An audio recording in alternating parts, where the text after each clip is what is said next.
بسم الله الرحمن الرحيم. تفاصيل الشغل معانا بصورة سهلة وبسرعة كده علشان الناس تفهم وما نطولش عليها. الشغل معانا ولا انت بتدفع فلوس ولا بتشتري اي حاجة، وانت قاعد في بيتك في مكانك في شغلك الاساسي في اي مكان انت فيه تقدر ان انت تشتغل معانا. طب انت بتشتغل معانا، المفروض انت بتعمل ايه؟ المفروض ان انت بتخش على لينك اللي هو قدامك ده اللي بتقلب الصور فيه.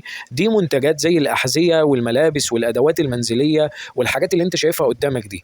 كل حاجة طبعا احنا بنحطها وليها سعر جملة، المفروض انت بتزود عليه مكسب ليك لما بتبيع اي حاجة من اللي معروضة قدامك. طيب انت بتخش تختار اي منتج انت عايز تعرضه على النت، بتعرض على الماركت بليس، واحنا طبعا بنعلمك كل حاجة، وفي قناة خاصة للتفاصيل بتاعة الشغل من الألف للياء، تقدر تخش تقرأ فيها من أول ما هتبدأ تشتغل لحد ما هتتعلم كل حاجة معانا إن شاء الله. وطبعا في رقم على الواتس بتبعت له لو في أي أسئلة أو أي استفسارات أنت عايز تعرفها، بتبعت لنا على رقمنا على الواتس اللي بنبعته لك. تمام. طيب الشغل معانا بقى بعد ما يعني أنا دخلت قناة التفاصيل مثلا وفهمت 90% من الشغل، بخش على اللينك بقى بتاع المنتجات اللي هو الأحذية والملابس والحاجات اللي انت شايفها قدامك دي، وببدأ اخد اي منتج انا عايز اشتغل عليه واعرضه على الماركت بليس. ده اهم حاجة، لان ده اللي بيجيب لك الاوردرات، وده اللي بيبقى النشر فيه مجاني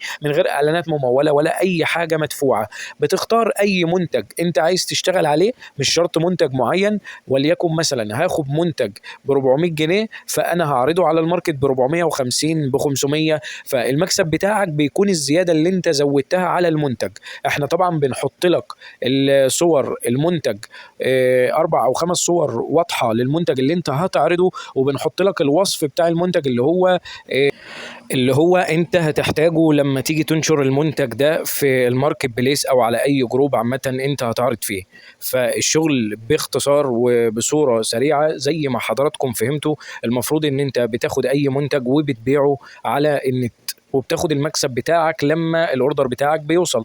طبعا ممكن تعمل في الاسبوع 10 اوردرات، 15 اوردر، 20 اوردر، ممكن ناس تعمل 3 او 4 اوردرات في الاسبوع على حسب كل واحد واجتهاده طبعا. فدي حاجة ارزاق، والارزاق بيد الله. طبعا لو في اي استفسار اي اسئله حاجه مش مفهومه، بتبعت على رقمنا على الواتس، بنجاوبك على اي حاجه انت بتسال عنها. وان شاء الله نتمنى للناس كلها بالتوفيق، وان شاء الله يبقى في بينا تعامل خير.